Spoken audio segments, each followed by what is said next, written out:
கர்த்தர் நல்லவர், அவர் கிருபை என்றும் உள்ளது. ஆண்டவராகிய இயேசு கிறிஸ்துவின் நாமத்தினால் உங்கள் ஒவ்வொருவருக்கும் அன்பின் வாழ்த்துக்கள். தேவ கிருபையும் சமாதானமும் இன்றைக்கு உங்களுக்கு பெருகி இருப்பதாக. இன்று பிப்ரவரி 18ஆம் தேதி செவ்வாய்க்கிழமை. இந்த நாள் உங்களுக்கு ஆசீர்வாதமான நாளாக இருப்பதாக. இன்றைக்கு நாம் தியானிக்கும் வசனம் வெளிப்படுத்தின விசேஷம் 3வது அதிகாரம் 8வது வசனத்தின் பின்பகுதி.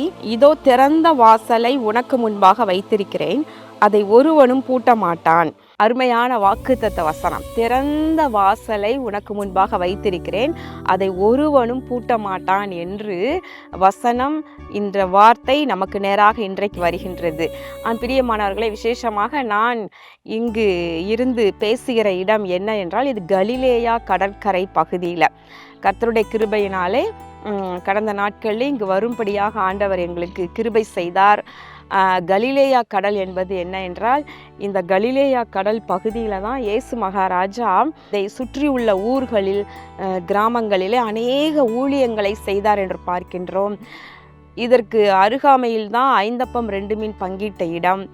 அதற்கு அருகாமையில்தான் மலை பிரசங்கம் செய்த ஆவியில் எளிமையுள்ளவர்கள் பாக்கியவான்கள், பரலோக ராஜ்யம் அவர்களுடையது என்றெல்லாம் பேசின அந்த பகுதி இருக்கிறது. 7 அப்பங்களையும் சில சிறு மீன்களையும் கூட அதே போல் இன்னொரு விசையாக கர்த்தர் ஆசீர்வதித்து பெருக பண்ணின இடம், ஏராளமான அற்புதங்களை செய்த இடம்.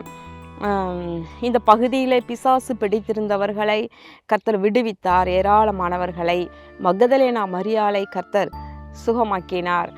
ஏராளமான அற்புதங்கள் செய்த இடம் இந்த கலிலேயா பகுதி தான். பிரியமானவர்களை, இன்றைக்கு நாம் தியானிக்கும் வசனம், ஒருவரும் பூட்டக்கூடாதபடிக்கு திறந்த வாசல்.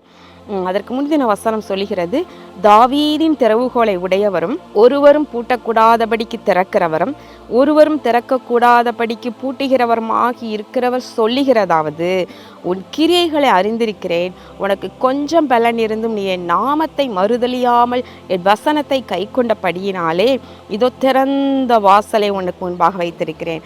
நமக்கு பலன் கொஞ்சம்தான், ஆனாலும் கூட அந்த பலனை, அந்த கொஞ்ச பலனோடு கூட நம்ம என்ன செய்கிறோன்னு ஆண்டவர் பார்த்து கொண்டே இருக்கிறார். இவனுக்கு இருக்கிற கொஞ்ச பலனில் என்னை மறுதலியாமல் பிரயாசப்பட்டு செயல்படுகிறானா என்று சொல்லி பார்க்கிறார். அப்போ கொஞ்சத்தில் உண்மையோடு ஓடிக்கொண்டிருக்கும் பொழுது ஆண்டவர் அந்த கொஞ்சத்தில் இருக்கிற உண்மையை பார்த்து நமக்கு என்ன செய்கிறாராம், திறந்த வாசலை உண்டு பண்ணுகின்றார். அவர் திறந்தார்னா யாரும் பூட்ட முடியாது. பிரியமானவர்களே, கர்த்தர் நமக்கு ஒரு வாசலை திறப்பாரானால் அதை ஒரு மனுஷனும் பூட்ட முடியாது. ஒரு பாதாளத்தின் வல்லமையும் அதை தொட முடியாது. எந்த பிசாசும் அதை தொட முடியாது. கர்த்தரே உங்கள் வாழ்க்கையில் வாசலை திறந்திருப்பாரானால் அதில் நீங்கள் விடுதலையோடு பிரவேசித்து நீங்கள் ஆசீர்வாதங்களை சுதந்திரித்து கொள்ளலாம்.